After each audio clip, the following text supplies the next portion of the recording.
بسم اللہ الرحمن الرحیم۔ السلام علیکم ورحمۃ اللہ وبرکاتہ۔ حضرت مولانا محمد یوسف کاندھلوی صاحب رحمۃ اللہ علیہ نے نظام الدین رائے مرکز و دیگر نشستوں میں جو بیانات ارشاد فرمائے تھے، ان میں سے کچھ بیانات کو ہمارے اکابرین نے تحریر کر لیا تھا۔ مذکورہ تحریر شدہ بیانات میں سے ایک بیان کی تحریر کو پڑھ کر ریکارڈ کیا گیا ہے، جسے حضرت جی نے مورخہ 8 ظفر المظفر بمطابق 10 جولائی 1962 بعد نماز عصر ارشاد فرمایا تھا۔ آپ سے گزارش ہے کہ اس بیان کو زیادہ سے زیادہ شیئر کریں اور ہمیں اپنی قیمتی آراء سے آگاہ کرنا نہ بھولیں، ساتھ ہی اپنی دعاؤں میں پوری امت کو ضرور یاد رکھیں۔ جزاکم اللہ احسن الجزا۔ نحمدہ ونصلی علی رسولہ الکریم۔ میرے بھائیوں اور دوستو، سب سے زیادہ سرمایہ انسان کے پاس عمل کا ہے، یعنی عمل کی مقدار 24 گھنٹے میں جتنی انسان کی تیار ہوتی ہے، اتنی کوئی چیز تیار نہیں ہوتی۔ دیکھنے، بولنے، سننے، اعضاء و جوارح کے عمل، ان اعمال کے اعتبار سے یقین بھی تیار ہوتا ہے۔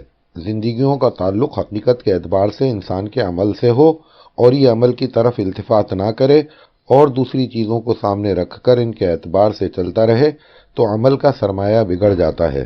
اس کے اعمال کی خرابی رنگ لاتی ہے، زندگیوں میں بگاڑ پیدا ہوتا ہے۔ گھر کا سرمایہ ہاتھ سے جاتا رہتا ہے، ڈاکہ پڑ جائے، فاقہ آ جائے، کبھی یہ شکل ہوتی ہے، سب کا سب ہاتھ میں ہے۔ نہ بیوی کے ساتھ مزہ آتا ہے، نہ بچوں کے ساتھ مزہ آتا ہے۔ اعمال کے بگڑ جانے پر زندگیوں میں بگاڑ آتا ہے۔ اگر عمل کی طرف سے توجہ بالکل ہٹا لی جائے تو زندگی کسی نہ کسی وقت بگڑ کر رہتی۔ اگر اللہ توفیق دے دیں، یہ بات سمجھ میں آ جائے اور آدمی اپنا موضوع یہ بنا لے کہ جو میرا ذاتی جوہر ہے اسے بنانا ہے، جو خارجی نقشے ہیں ان کو ثانوی درجہ دے دے، عمل کو سرمایہ حیات، سرمایہ عزت سمجھے، عمل کو اصل قرار دے۔ عمل انسان کی ذات میں اثرات ڈالتا ہے۔ اگر زندگی میں عمل آ رہا ہے تو اس کے اندرون میں خوشبو اور نور پیدا ہوتا ہے۔ جب انسان کا عمل ٹھیک نہ ہو تو اس کے اندرون میں بدبو اور ظلمت پیدا ہوتی ہے۔ چیزوں کے بنانے میں کتنی محنت کرے، اتنی چیزیں نہیں بنا سکتا جتنے عمل بنا سکتا ہے۔ اگر عمل بنانے پر آ جائے تو چیزیں اتنی نہیں بنا سکتا۔ چیزیں منتقل نہیں ہوتی، عمل منتقل ہو سکتا ہے۔ آنکھ پر کبھی کسٹم نہیں لگا۔ چیزوں میں بہت سا حصہ وہ ہے جو آپ لے جا نہیں سکتے۔ 75 روپے لے جا سکتے ہیں، باقی نہیں لے جا سکتے۔ آپ اپنے عملوں کو اگر لے جانا چاہیں تو پورے کے پورے بلا کسٹم لے جائیں گے۔ ہر ملک کے اندر اپنا انصاف، اپنی غربہ پروری۔ عمل کے ذریعے کامیاب بننا سیکھ جائے تو انسان جہاں جائے مزے کی زندگی گزارے گا۔ شہروں میں ہوگا، جنگل میں ہوگا، کامیاب ہوگا۔ قبر میں، برزخ میں، حشر میں کامیاب ہوگا۔ زبان لے کر جا رہا ہے تو زبان کی گالیاں بھی اور ذکر بھی لے جائے گا۔ عمل کو جتنا بنا سکتا ہے اتنا کسی اور چیز کو نہیں بنا سکتا، اور عمل کو لے کر جتنا پھر سکتا ہے اتنا کسی اور چیز کو لے کر نہیں پھر سکتا۔ انبیاء علیہم الصلاۃ والسلام کی جو لائن ہے وہ ساری اسی کے لیے ہے۔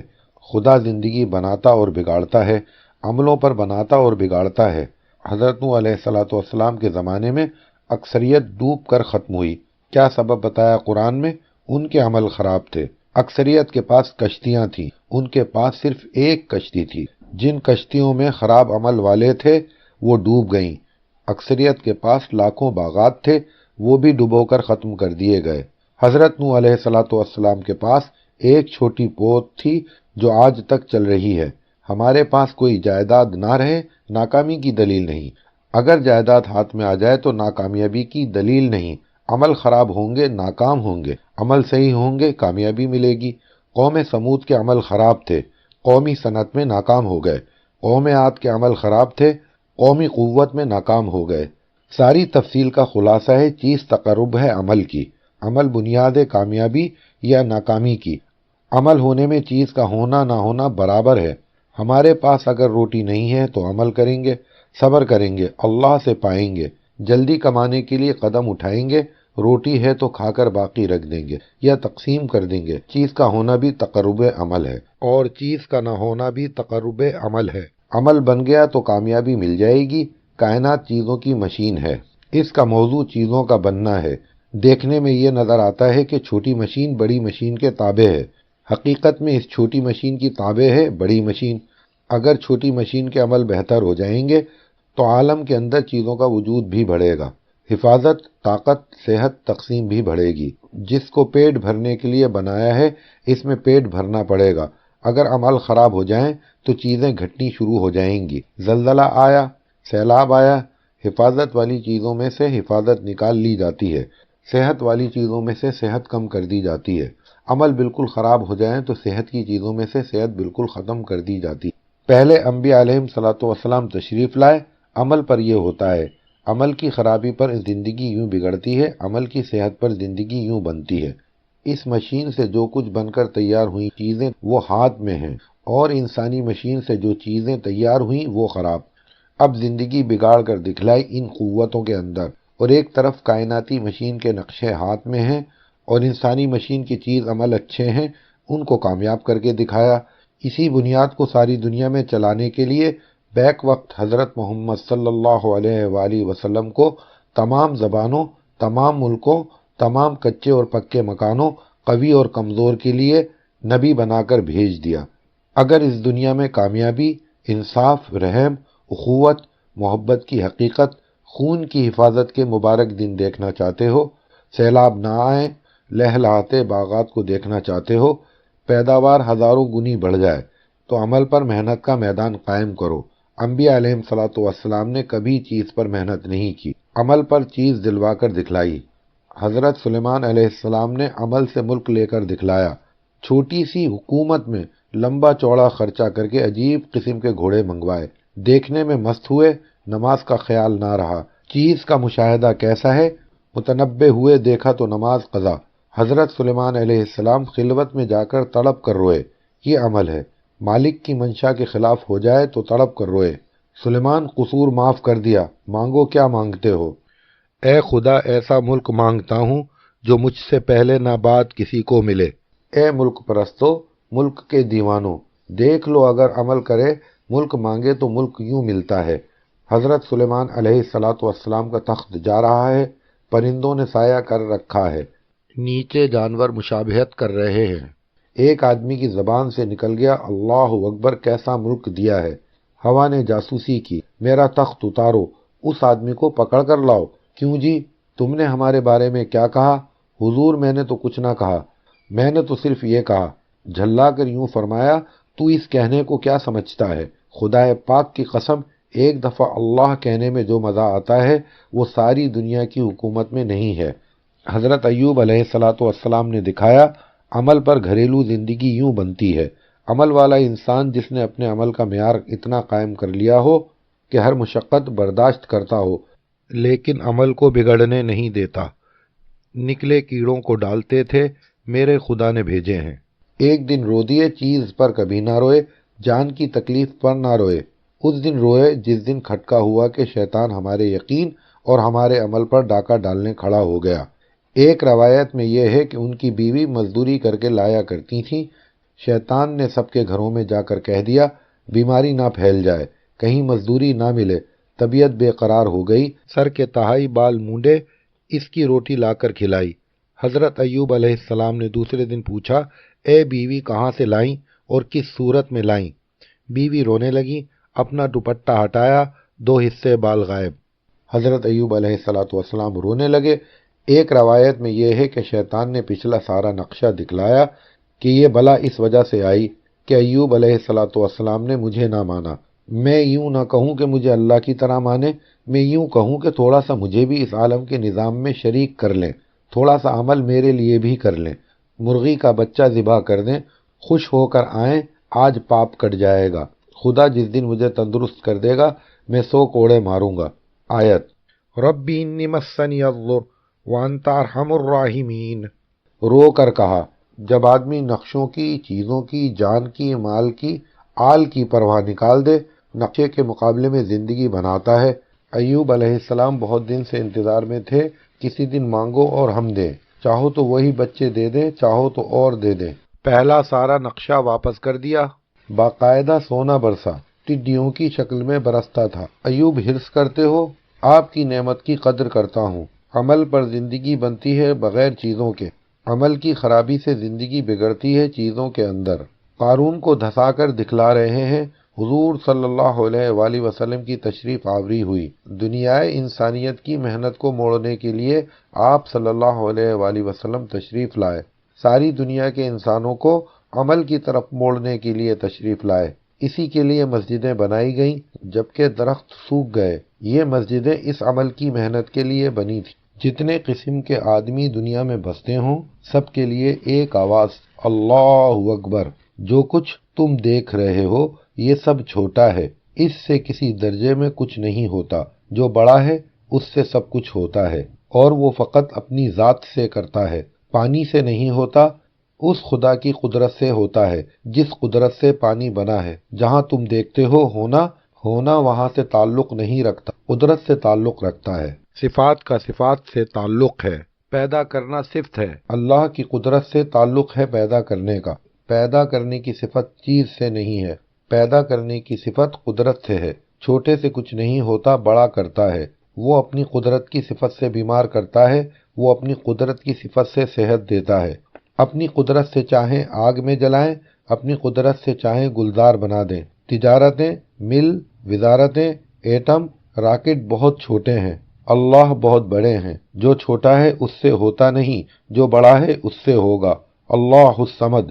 اور تو سب اس کے محتاج ہیں، اس کو کسی کی ضرورت نہیں ہے۔ پھر اس کی تحقیق کرو جو بڑا ہے اور کرتا ہے۔ اس کے ضابطے بتلانے کے واسطے حضرت محمد صلی اللہ علیہ وآلہ وسلم کو رسول بنا کر بھیجا ہے۔ وزیر کے ساتھ کس پر کیا کریں گے، تاجر کو کون سے عمل پر کامیاب کریں گے، کون سے عمل پر ناکام کریں گے، اس کے بتانے کے لیے اللہ نے محمد صلی اللہ علیہ وآلہ وسلم کو بھیجا ہے۔ ان کا موضوع یہ نہیں ہے کہ سونا بتلائیں کہ سونے میں کیا ہے۔ وہ کہیں گے کہ سونے میں کچھ نہیں ہے، تجھے جو غیروں میں نظر آ رہا ہے یہ تیرے دیکھنے کا نقص ہے۔ اس زمانے میں شور و شغب زیادہ ہو گیا تو اللہ نے لاؤڈ اسپیکر لگوا دیے، کان میں آواز پہنچوا دی۔ عمل ٹھیک کرنے کے لیے نقشوں کو چھوڑ کر آ جائیے، یہ آواز ہے، عمل ٹھیک کیسے ہوں؟ وہ عمل مسجد میں نہیں ہے۔ جو بہت دیندار شمار ہوں ان کی دینداری پر ہے کہ وہ نماز پڑھیں۔ نماز خود دوسرے عملوں پر موقوف ہے۔ اگر دوسرے عملوں کو کیے بغیر نماز پڑھی جائے گی تو نماز کا تصور قائم ہوگا، حقیقت نہ آئے گی۔ آپ ساری تاریخ سے آنکھ بند کر کے یوں کہیں گے کہ خالی نماز سے کیا ہوتا ہے۔ میں بھی یہ کہتا ہوں کہ بغیر ایمان سیکھے خالی نماز سے کیا ہوگا۔ محمد صلی اللہ علیہ وآلہ وسلم نے نماز سے پہلے جو عمل بتلائے ہیں وہ عمل کر، اس کے علاوہ اور کچھ چاہیے۔ لوگ کہتے ہیں وزیر کا تعلق چاہیے۔ وزیر کے تعلق اور نماز کا کیا جوڑ؟ پاخانہ اور پھول ملا دیا، پھول کی حیثیت ختم ہو گئی۔ جہاں وزیر سے جوڑ بٹھایا نماز کی جان نکل گئی۔ جب پیسہ اور نماز ملا دی تو نماز کی جان نکل گئی۔ اس کے لیے 3 مشقیں ہیں پہلے اور 3 مشقیں ہیں بعد میں۔ پہلی 3 مشقیں کیا ہیں؟ یقین بدلنے کی مشق کرو۔ ایک یقین دیکھ کر پیدا ہوتا ہے، ایک یقین سن کر پیدا ہوتا ہے۔ دیکھ کر کیا یقین بنے گا؟ بشر سے نہ ہوگا۔ ایک یقین آیات، انبیاء، واقعات اولیاء، ثواب عذاب سن کر، جنت و دوزخ سن کر، فرشتے سن کر بنتا ہے۔ اتنا مسجد میں بیٹھ کر سنو کہ جب کوئی چیز دیکھو تو سننے والا یقین سامنے آ جائے۔ وزیر جا رہا ہے، وزیر کو دیکھو۔ تم نے سن رکھا تھا کہ حکومت سے کچھ نہیں ہوتا، ایسا سننے کا یقین غالب آ گیا کہ کہا کہ اس سے کچھ نہیں ہوتا۔ اب سننا بڑھاؤ دیکھنے سے۔ خوب غور سے سن اللہ کے سامنے پیشی اور عذاب کی، فرعونی حکومت کے ڈوبنے کو نیت کر کے سن۔ غور سے سن، تیرے اندر کا یقین باہر کے یقین کو پھینک کر مارے گا۔ صحابہ کرام رضوان اللہ تعالی اجمعین نے سب سے پہلے جو محنت کی ہے مکے کے اندر، یقین کی محنت کرنی پڑتی ہے مشاہدے کے مقابلے میں۔ ابو جہل کہہ رہا ہے تم کہتے ہو لات و عزیٰ کچھ نہیں کرتا، ہم لات و عزیٰ کے ماننے والے ہیں، سب کچھ کر دیں گے۔ مار رہے، پیٹ رہے، وہ کہہ رہے ہیں اللہ امتحان کر رہے ہیں، ایک دم ہی پلٹ دیں گے جب کرنے پر آ جائیں گے۔ ایک علم سن کر آتا ہے، ایک علم دیکھ کر آتا ہے۔ مسجد میں بیٹھو، قرآن و حدیث سن کر جو علم آتا ہے وہ حاصل کرو۔ دیکھ کر علم آتا ہے، سونے سے، گھی سے، دودھ سے یوں کام چلے گا۔ مسجد میں بیٹھ کر یہ علم حاصل کرو کہ عمل سے کیا ہوتا ہے۔ یقین کے مقابلے میں یقین کی مشق، دیکھنے والے علم کے مقابلے میں سننے والے علم کی مشق۔ ایک دھیان دیکھ کر بنتا ہے، ایک دھیان مشق سے بنتا ہے۔ کوٹھی دیکھ لی، اب اس کا دھیان آیا، ایک دھیان بنتا ہے مشق سے۔ اتنا ذکر کرو اللہ کا کہ تمہارے دل کی بوتل اس کے دھیان سے اتنی بھر جائے کہ دیکھ رہے ہو عورت، دھیان آ رہا ہے اللہ کا، دیکھ رہے ہو فوج، دھیان آ رہا ہے اللہ کا۔ دوسرا درجہ ہے دھیان اگر آ گیا، لا حول اور لا الہ پڑھو، دھیان ٹھیک کر لو، اب نماز پڑھو۔ یہ یقین ہو کہ نماز کے رکوع، قعدے، سجدے سے اللہ راضی ہوں گے، جو مانگوں گا قدرت سے دیں گے۔ ایک ایک جزو کے ساتھ علم کی شکل پر لے آؤ، اللہ کا دھیان آ جائے۔ اب یہ نماز تمہیں کامیابیاں دلوائے گی۔ نماز کے بعد کی مشق کیا ہے؟ جب تم ان مشقوں پر آ رہے ہو، اب ہمارا ذہن یہ بنے گا ایمان کی مشق کروں گا، میرا اللہ میرے لیے رزق کے دروازے کھولے گا۔ علم کی دھیان کی مشق کر رہے ہو، آواز لگی تھی نماز کو آ جاؤ، کامیابی کو آ جاؤ۔ اب یہ یقین بنا کہ کمائی بہت چھوٹی ہے، اللہ بڑے ہیں۔ نماز سے ملنا شروع ہو جائے گا، نماز سے لیتے رہنا اور بڑھتے رہنا۔ اس کے بعد بھی 3 محنتیں کرنی ہیں۔ کمائی کے عمل، گھریلو زندگی کے عمل اور معاشرت کے عمل ٹھیک کرو۔ کمائی کو ایسا بناؤ جیسی کمائی والے کی نماز اللہ تعالیٰ قبول کرتے ہیں۔ اب ان تینوں چیزوں کو کمائی کے اندر لے جاؤ۔ علم کا پابند بن کر کماؤں گا تو اللہ دے گا، ایمان کے ساتھ کماؤں گا تو اللہ دے گا۔ جب پیسہ ہاتھ میں آ جائے تو ایمان کو، علم کو، خدا کے دھیان کو لے جاؤ گھر پر۔ کتنا پیسہ خدا گھر پر خرچ کرنے کو کہتے ہیں، کتنا اپنے پر خرچ کرنے کو کہتے ہیں۔ قومیت سے اپنی معاشرت کو ہٹاؤ، پارٹی بندی سے معاشرت ہٹاؤ۔ تم پارٹی کے اندھے بن کر ساتھی نہ بنو۔ اگر مسلمان مظلوم ہے تو ساتھی مسلمان کے، اگر مسلمان ظالم ہے تو ساتھی غیر مسلم کے۔ جس کے 4 تھپڑ لگے ہیں ظلمن، چاہے کمیونسٹ ہو، اس کے ساتھ ہوگے۔ مسلمان کے 4 تھپڑ لگواؤ گے، 5 نہیں لگنے دو گے۔ ہر زبان، ہر قوم، ہر مذہب سے ہمدردی رکھنے والے بنو۔ اس نماز پر جو مانگو گے وہ ملے گا۔ یہ نہ کہو کہ خالی نماز سے کیا ہوگا، میں یوں کہتا ہوں کہ جیسی نماز خالی تم پڑھتے ہو، اس نماز سے کیا ہوگا۔